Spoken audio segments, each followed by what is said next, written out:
ಯಾರು ನೋಡಿ ಸೇತ್ ಮೇಲಿಂದ ಹೆಂಗ್ ಬಗ್ಗಿದ್ದಾನೆ, ಸ್ವಲ್ಪ ಮಿಸ್ ಆದ್ರೂ ಇವತ್ ನಾವೆಲ್ಲ ಮೀನ್ ಹಿಡಿಯಕ್ ಹೋಗೋಣ ಅಂತ ಎಲ್ಲ ಅಗ್ದಿ ಎರೆಹುಳ ತೆಗಿತಿದ್ವಿ. ನಮ್ ಬಾಸ್ ಆಗ್ಲೆಲ್ಲ ರೆಡಿಯಾಗಿ ಬಂದಿದ್ರು.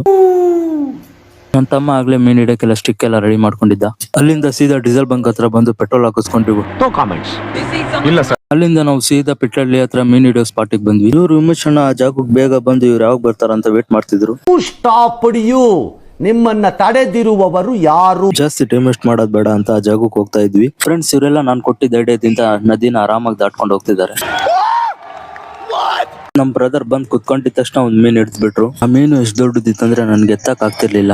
ಅಯ್ಯೋ ಈ ನನ್ ಮಕ್ಳು ಮತ್ತೆ ಶುರು ಮಾಡಿದ್ರಯ್ಯ. ಬಿಸ್ಲಿಗೆ ಫುಲ್ ಸುಸ್ತಾಗ್ಬಿಟ್ಟಿದ್ವಿ, ಎನರ್ಜಿ ಎಲ್ಲ ಡೌನ್ ಆಗ್ಬಿಟ್ಟದಕ್ಕೆ ಒಂದು ಟೀ ಕುಡಿಯೋಣ ಅಂತ ಬಂದ್ವಿ. ಟೀ ಕುಡ್ಕೊಂಡು ವಾಪಸ್ ಹೋದ ತಕ್ಷಣ ನಮ್ ಬ್ರದರ್ಗೆ ಒಂದು ಮಿಸ್ಟ್ರಿಯಸ್ ಆಗಿ ಒಂದು ತೆಂಗಿನಕಾಯಿ ಸಿಕ್ಕಿತ್ತು. ನಮ್ಮಣ್ಣ ಬರೇ ಕತ್ರಿಯಿಂದ ಕಷ್ಟಪಟ್ಟು ಸುಲ್ದಿ ಓಪನ್ ಮಾಡಿ ನೋಡಿದ್ರೆ ಅದಾಗ್ಲೇ ನೀರಿಂದ ಮೊಸರಾಗಿತ್ತು.